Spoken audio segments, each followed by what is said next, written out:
15 വർഷക്കാലമായിട്ട് എല്ലാ ഓണക്കാലത്തും അല്ലാതെയും ഞങ്ങൾക്കൊരു സഹായമായി ഉള്ള ഒരു ആളാണ് അച്ചായൻ എന്ന സ്നേഹത്തോടുകൂടി നാട്ടുകാർ വിളിക്കുന്ന മുരളിയേട്ടൻ. ഇന്നും ഞങ്ങളുടെ കൂടെ ഉണ്ട്. അപ്രതീക്ഷിതമായി ഉത്രാട ദിനത്തിൽ വന്നു. അതും ഒരു സന്തോഷം ഭഗവാൻ. അങ്ങനെ ഞങ്ങൾ രണ്ടുപേരും കൂടെ ചേർന്നിട്ട് വീടിന് ചുറ്റുമുള്ള പുല്ലൊക്കെ ചെത്തിപ്പറിച്ചു. ഒരുമിച്ച് കൂടെ ഇരുന്ന് ഭക്ഷണമൊക്കെ കഴിച്ചു. പ്രതീക്ഷിക്കാതെ വന്ന അച്ചായന് അപ്രതീക്ഷിതമായി ഒരു സമ്മാനം കൊടുക്കാമെന്ന് ഞാൻ വിചാരിച്ചു.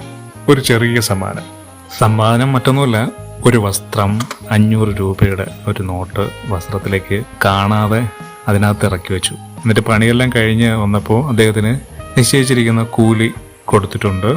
അപ്പോൾ ഞാൻ നിൽക്കാൻ പറഞ്ഞു, ഒരു സർപ്രൈസ് ആയിട്ട് കൊടുക്കാമെന്ന് പറഞ്ഞിട്ട് വസ്ത്രം കൊടുത്തു.